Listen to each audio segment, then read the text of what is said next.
ఎట్లుంటదే జోషే లేదు మీకు. కిషన్ రెడ్డి గారు సౌమ్యానికి సంస్కారానికి భారతీయ జనతా పార్టీకి వారసత్వంగా ఇచ్చిండు. 2004 నుంచి మేమిద్దరం 2018 వరకు ఎన్నడూ ఓడిపోకుండా గెలిచిన వాళ్ళం. 2019లో వారు తప్పిపోయినరు, నేను మొన్న తప్పిపోయినా. కిషన్ రెడ్డిలో నేను ఎప్పుడు ఒకటే ఆరాటం ఉండేది. నన్ను దరఖాస్తు పట్టుకొని వచ్చేది. భారతీయ జనతా పార్టీ శాసనసభ పక్షాన్ని నాయకుడిగా తెలంగాణ ప్రాంతంలో ఎన్ని సంఘాలు, ఎన్ని కులాలు, ఎన్ని సమస్యలు ఉంటాయో ఆ సమస్యల ప్రస్తావన ఎజెండాగా శాసనసభలో కనిపించేది. నేను అనేది, మీరున్నదే ఒక్కరో ఇద్దరో ఐదుగురో ఉన్నారు, ఇన్ని సమస్యల పట్టుకతో కిషన్ రెడ్డి గారు అంటే నాకు వ్యక్తిగతమైన ఎజెండా లేదు, నాకు నా పార్టీ శ్రేయస్సు, ప్రజల శ్రేయస్సే ముఖ్యమని చెప్పి ఎప్పుడు చెప్పేవాడు కిషన్ రెడ్డి గారు.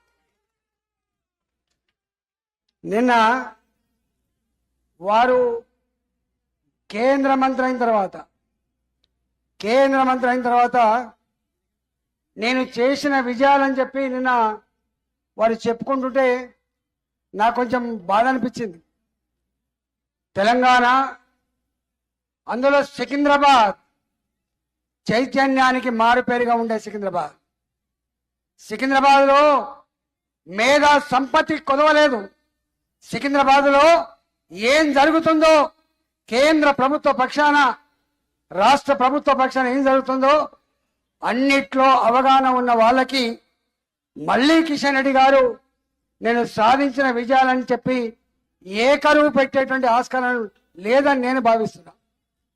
ముంజేటి కంకణానికి అద్దమేళ అన్నట్టుగా, జగమెరిగిన బ్రాహ్మడికి జందమేళ అన్నట్టుగా నిత్యం ప్రజల కోసం పాటుపడే, ప్రజల కోసం తపించే, పార్టీ కోసం తపించేటువంటి కిషన్ రెడ్డి గారు కూడా మళ్ళీ ప్రజలకు ఇట్లాంటి వివరించే అక్కర ఉండదని చెప్పి నేను భావిస్తా ఉన్నా.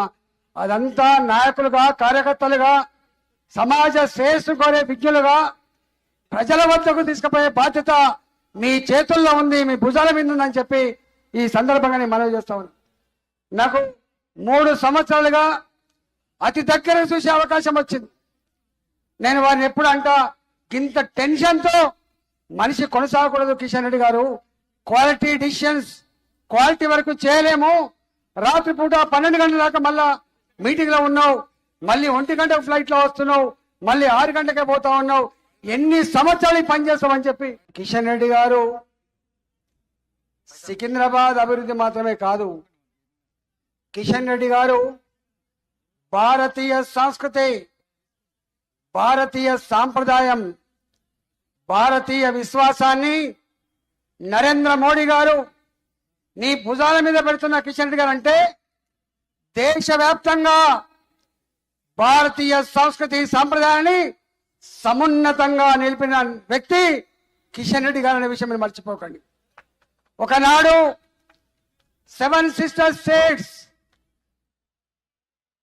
భారతదేశానికి 7 రాష్ట్రాలు, అవి 7 సిస్టర్ స్టేట్స్ అంటారు. ప్రశాంతత లేకుండే, అభివృద్ధి లేకుండే, ప్రతి నిత్యం అల్లకల్లోలంగా ఉండేటువంటి ఆ రాష్ట్రాల్లో మోడీ గారు వచ్చిన తర్వాత కిషన్ రెడ్డి గారికి ఆ 7 రాష్ట్రాల బాధ్యతలు అప్పచెప్పిన తర్వాత ఇవాళ ఆ రాష్ట్రాల అభివృద్ధి మాత్రమే కాదు, పార్టీ కూడా గొప్పగా అభివృద్ధి చెంది 7 రాష్ట్రాలు కూడా ఇవాళ మొట్టమొదటిసారిగా భారతీయ జనతా పార్టీకి పట్టుకొమ్మలుగా ఉన్నాయి. ఇవాళ నేను అనుకుంటా సికింద్రాబాద్ నియోజకవర్గంలో కిషన్ రెడ్డి గారికి ఒక కులమనేటువంటి ముద్ర లేదు. కిషన్ రెడ్డి గారికి ఏ మనిషిని చూసినా మనిషి దుఃఖమేందో, కష్టమేందో, కన్నీళ్ళేందో పట్టించుకునే వ్యక్తిగా ఉంటాడు తప్ప ఇంకొకటి ఉండదు.